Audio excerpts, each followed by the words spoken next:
Ralph. Morning, Sam.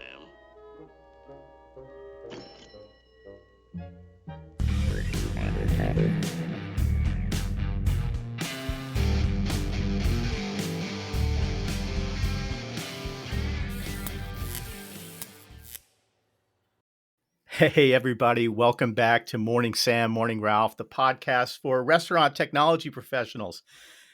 We have a really great guest today, Chad, someone who I think all of us admire a great deal. She works for an organization called CORE, goes by coregives.org, and it's Jill Chapman. But before we introduce Jill, Chad, did you know that over 1 million workers in our industry are parents?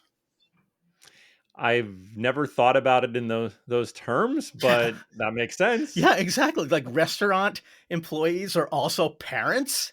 Is that Yep. could that be real? Well, I think it is. And It's a hard life, right? Already, you it's add in the kids, it's a challenging mix. I know a few folks that are parents and restaurant workers, and they busy people. they're busy people. Well, just imagine if a crisis suddenly happens to a family that works in the restaurant industry. It can be a real burden. So, with that, we'd love to introduce Jill Chapman. She's representing CORE. They're a nonprofit dedicated to providing relief for restaurant workers and with families facing really challenging situations. Welcome to the program, Jill. Well, thank you. Thank you for having me. Great to have you here, Jill. Well, Chad, I know we have a bunch of discussion topics that we have lined up for Jill today. And Jill, we can start off just learning a little bit more about how you got involved with CORE and what Sure. drives the organization's mission. Absolutely. I think majority of the people that you talk to, at some point in their life, they've worked in the restaurant or bar industry, even if it was a teenager. And so same with me, and actually a couple different times in my life. And when the position came open, I I just loved it. I love the mission. Most everybody can relate to working in the restaurant and the challenges that are faced there. And so yeah, so here I am. I'm the corporate partnership director, and my main focus is working with corporate partners, companies, and restaurants, just creating awareness and funding our mission. Jill, what inspired the creation of CORE in the first place? That's a very And good what question. are the unique challenges in the industry that you solve? Yeah, well, actually, we're in our 20th year. The core was from its inception. 20 years ago, a group of adult people who worked in the adult beverage sector. Mm-hmm. It was after one of the big conferences that are still going on right now, the NRA in Chicago every May. They were having a drink after the conference and they just started talking. And they just realized that there's a hole in the industry, especially for working parents, because when you have a child, it changes everything. If you're a single guy, you can couch surf if something happens, you can figure it out, or a single female. But when you have a child, that changes everything. So they really embrace the family, helping the family in the restaurant industry in a time of need. And it was on one of those napkin things, and instead of the next day waking up after a couple drinks, they honestly did something about it. They came through, and it started, actually they reached out to Make-A-Wish Foundation, and they partnered with them. And after a little while, the feedback they got was, these are fabulous memories. You can't you can't deny that. But one thing, that when our child, or our child is going through this medical issue, we have bills that we can barely keep track of. And so then CORE stepped back and said, oh my gosh, we should be the financial arm for families in crisis in the restaurant industry. So that's when they pulled off, and CORE really got solid with our foundation of who we've become today. And so that's really how CORE came about. And really the mission is that, if you want to like just hear the actual mission Yeah. is, we support food and beverage service employees' families in a time of crisis. And it could be a health issue, an injury, a death in the family. It could be domestic abuse and or disasters. Right. I mean, that's kind of the thing that one of the reasons why I reached out to you almost immediately after Helene was that, well, first and foremost, I had learned of your organization through the sponsorship work that Paul Barron's network does, his podcast network, and he's a great supporter of CORE. And he was telling me, Paul, you just got to figure out ways to donate your time, your talent, or your treasure. One of those three things, right? You can give away some time, you can give away what you do from a talent perspective, or you can donate. And Or all all three. three. I mean, if you collect all three, yeah, I mean, you can collect them all. But he turned me on to you guys, and then when Helene happened, I was like, holy crap! I bet they're Yeah. because I made my little donation, did my little thing. But Yeah.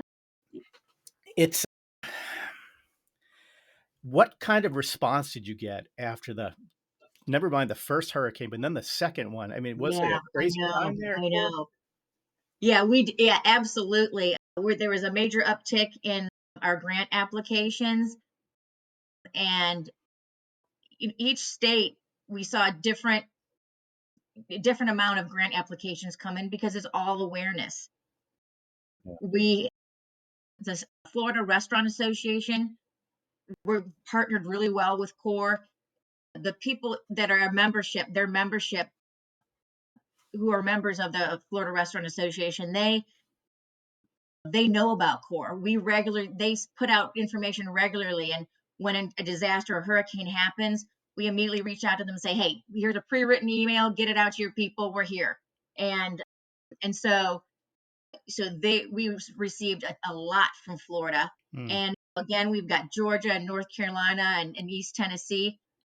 We need to work better with awareness with some of the other states that they can have it. We can serve the people there as much as we do in Florida. Yeah, absolutely. I mean, it's Chad, it's kind of safe to say that either every state or region has a restaurant association, right? Mm-hmm. Yep. I mean, Right. so one of Popcorn's mission, of course, is to help with the awareness, whether it be of technology companies or organizations like CORE. So we definitely have to do our part to make sure that Chad and I are based in Boston. What can we do with the New England Restaurant Association to make you guys, to make them aware of CORE? What can California do with the wildfires that are going on out there, right, where people are being displaced? So it's really amazing work. So maybe you can tell us what kind of support, Chad, I know you were asking earlier, like what kind of support do you provide? Is it purely financial or? Absolutely. Yes, actually, right now it is purely financial. When somebody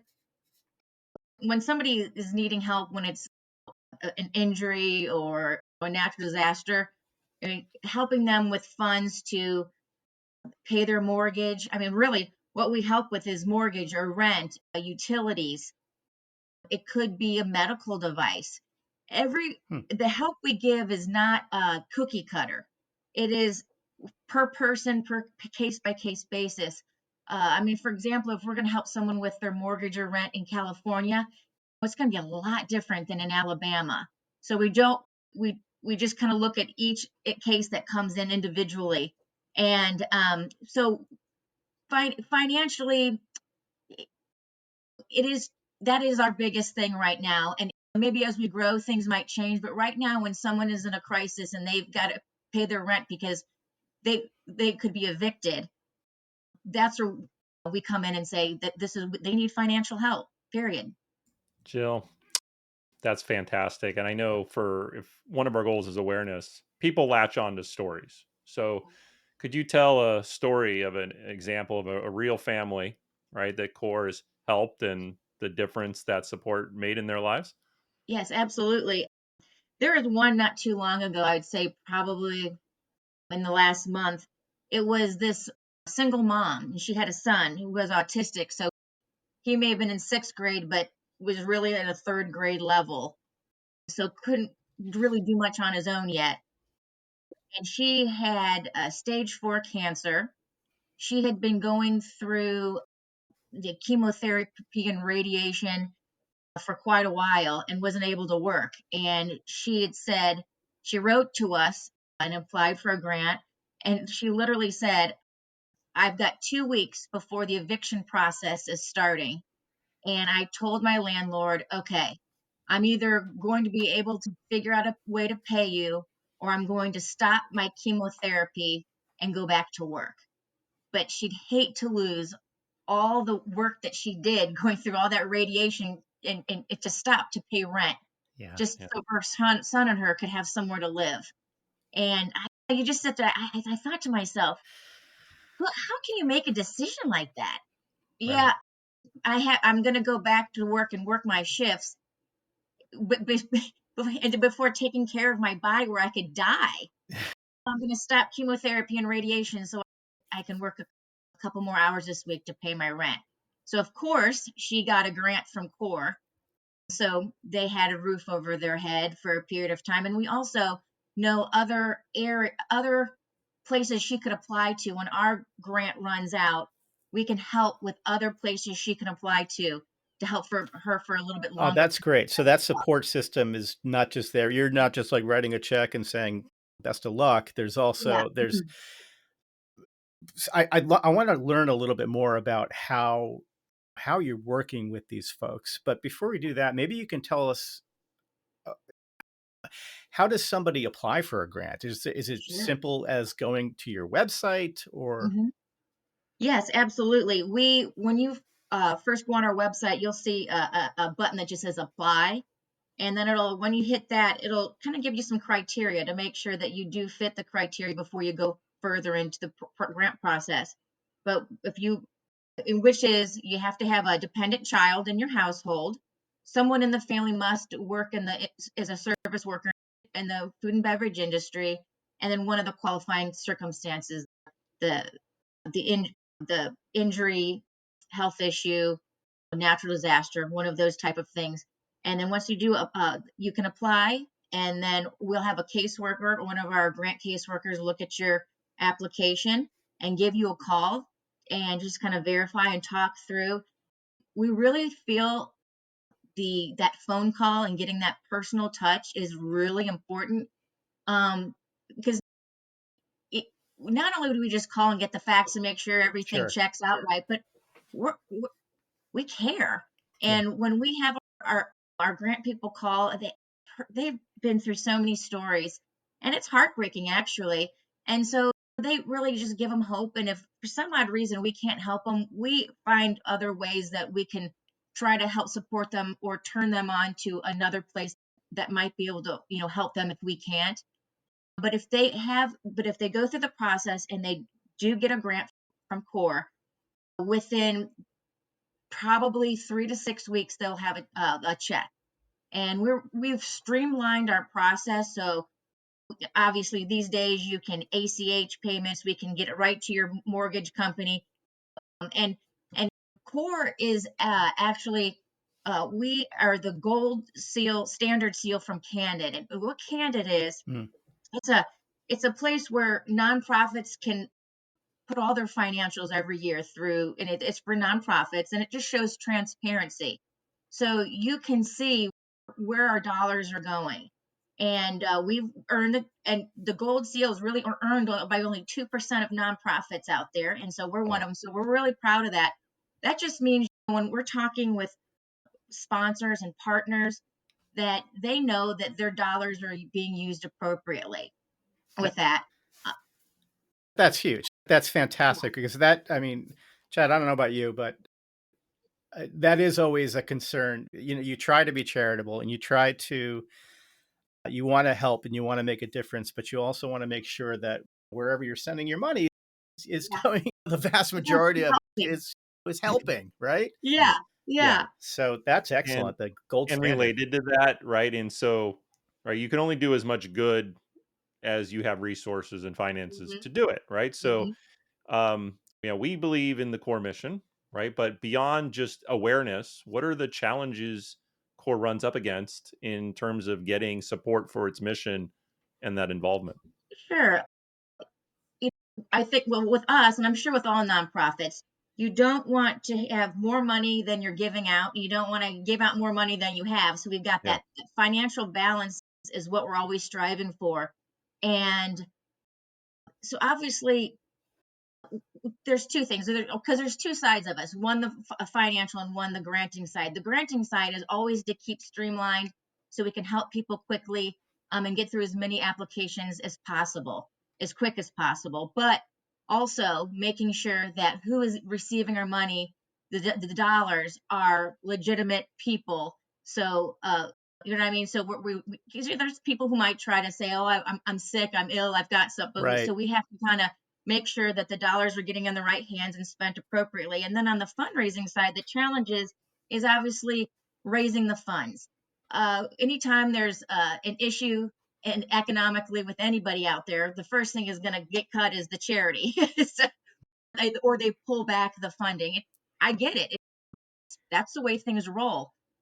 So it's trying to find ways that people, with an economy that might be down, find ways that they can still participate and help without really straining like a restaurant's income. So a lot of times we'll say, hey, let's just try to do a pour for core, and the dollar that comes back to core is built into the price of the drink. And a lot of times when people go to a restaurant, and if the drink is enticing and it sounds like it's good, a fun drink or a good tasting drink, most of the time people will spend that little bit more, and they might even not even realize it's a dollar more. Right. And then that's just an easy way that they might be able to draw more people into their establishment by having a promotion that benefits a nonprofit that's actually supporting the people that work in that restaurant. And and so that would take the burden off of them by finding a way to just kind of being creative on ways that we can raise funds. And speaking of that creativity, one of the events that happens annually for one of the largest brands in our industry is Jersey Mike's and their Day of Giving. I mean, Oh, it's a phenomenal event that they hold where I believe it's a certain percentage of their revenue, or it could even be, yeah, I believe it's a certain percentage of a revenue one day a year. just one day. One And it day. probably And this year, I was just looking it up. This year, Jersey Mike's raises a record-breaking $25 million in March for local charities nationwide. in one So if day. anything else, if nothing else out of this conversation, Jill, you better be calling Jersey Mike's and being, Oh, give me some of that 25 million. here I come. Yeah. Yeah. It's, Give us a percentage, 1% of that. you take We're happy. at something. Well, that's just, I mean, so you talk about creative ways in which to give, in which restaurants can help, because at the end of the day, you're helping their own employees too. Yep. I mean, Mm-hmm. I'm sure at some point or another, I'm not putting Jersey Mike's, I'm just only because I mean, we love Jersey Mike's, my goodness. Yeah. I love you. They're amazing, and what they do is absolutely amazing. Cancro is one of the most generous people on the planet, but you have to work it into the operation. That's Mhm. where that success comes from. It's literally built into the cogs and the gears of the machine. So it's like we need to figure out ways in which we can get core integrated into Mhm. the operation so that they're helping you and you're helping them. It's this Yes. symbiotic relationship. Mhm. Absolutely. I always say we have some corporate partners who they'll give a donation, and that's what they like to do. And we love that. Don't get me wrong, but we also love when someone does a promotion or a pour for core, and it gives Hmm. us, gives them, gives the restaurant, it gives us, it gives the alcohol supplier, whoever's involved, something to talk about. Yeah. And something to drive business to the restaurants more. So yeah, I totally agree with what you're saying. that activity is huge, and it creates a lot of awareness, a lot more awareness. Yeah. Absolutely. Hey, let's take a quick break at this. Or I see we're in at the 20-minute mark, so we're right on time to take a break. And guess who our sponsor is today? It's Core. And so once we get back from the break, Chad is going to take us into Hate to Tell You, but. All right. I hate to tell you. I can't wait. All right, we'll be back in 2 shakes of lamb's tail.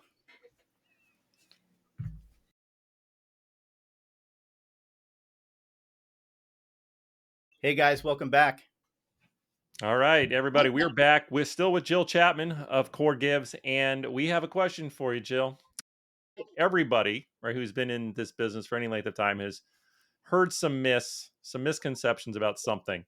And based on your experience, you undoubtedly have encountered some of those as well, where the perception is one thing and the reality is another. Bust a myth for us. What is something people need to be All right. made aware on? That's a myth. All right. Okay. I would say a myth is that restaurant service employees, that when they are not working, they're not getting paid. And I think that people don't think that way, because a lot of us that are not in that industry, we all have health care. We have days off that are paid days off. So if if someone, a service employee worker, has, and they're a single parent and something happens to their child, they have to take off. Or if it happens to them, more than, they might most likely do not have health care. So if more than 2 weeks goes by, that becomes extremely detrimental for our industry families that are working in the restaurant and bars. And what we also found was that they might be told, hey, you really can't go back to work and you need to be off for another 4 weeks. That people actually go back to work early because they're so afraid and have fear of not being able to pay their rent or their utilities or whatever it might be. And so I think the myth is how much these industry families do need that outside support. Yeah, I mean, if they're not working, they're not getting paid. That's kind of the moral of the story. Period. And you get sick, you're out, you break a leg, you can't walk around anymore, you can't serve guests, you break your hand, whatever it is. Or it could be, of course, much worse than that. If you're on the sideline, you're not getting paid. And on top of that, you likely don't have health insurance. Yes. And let's they add might in not have too. a good. I mean, can I ask you a question on this, Jill? Because now I'm wondering.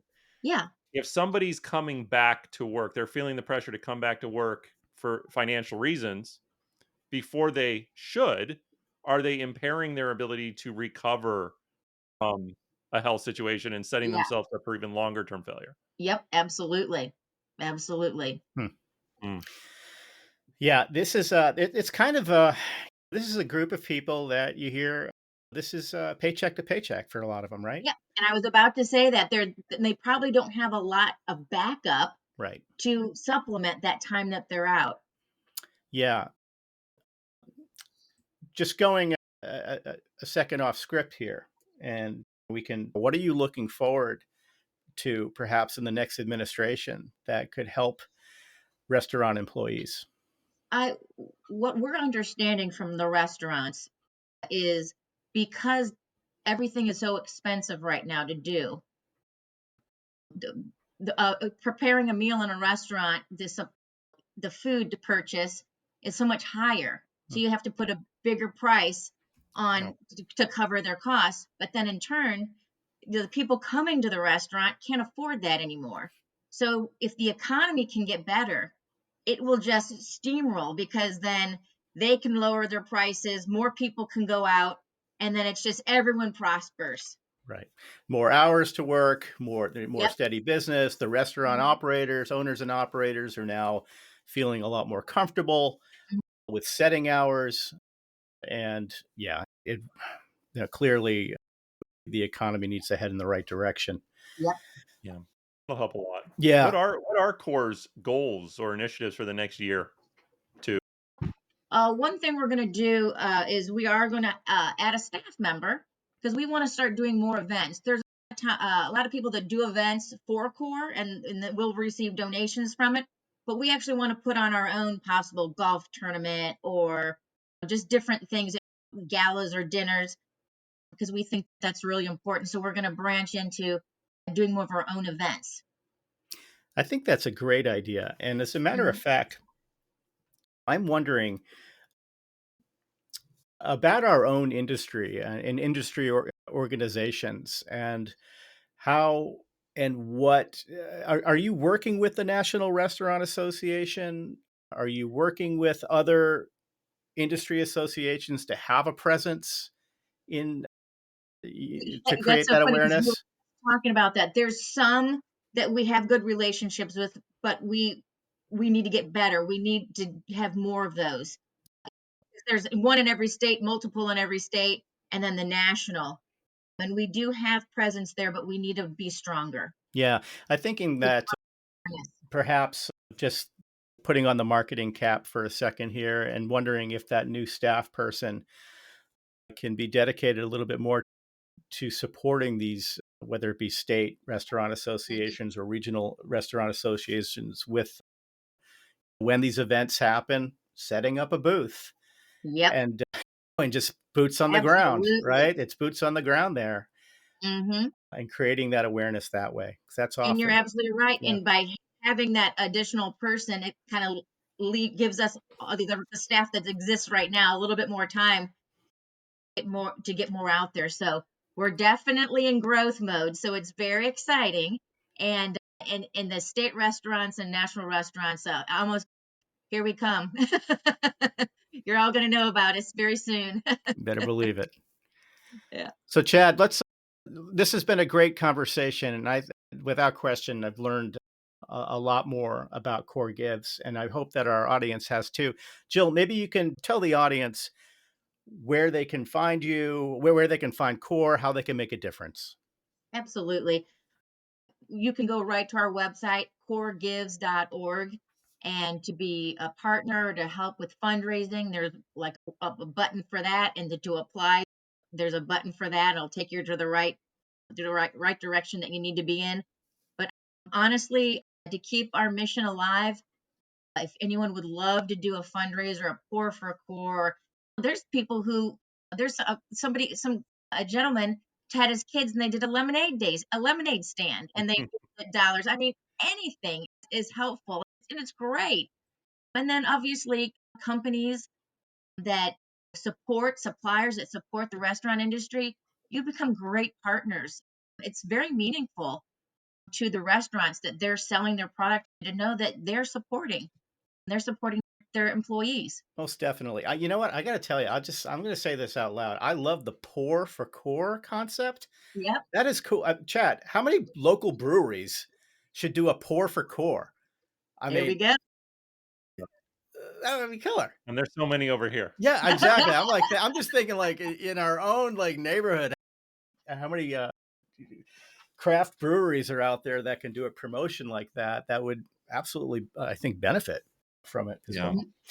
And as we wrap up, I know I want one of the last thoughts. Love Jill, for you could share, like, for you personally, what most motivates you to continue this work that you're doing? Just knowing how many people we're helping in the industry, and I mean, it just really it comes down to the mission and seeing what good we can do and the hope that we bring to all these families. Love it. It's awesome. Great stuff, Jill. Awesome. Yeah. Good work, Chad. Yay. Well, thank you guys for having me on so people can learn a little bit more and have awareness of what we do. I can't thank you enough. Well, absolutely. Our honor. Yeah, our honor for sure. Well, this has been great. Hey, morning, Sam. Morning, Ralph. We're clocking out. Good stuff. Guys, have a good one. You too. Thank you, Jill. Thank you.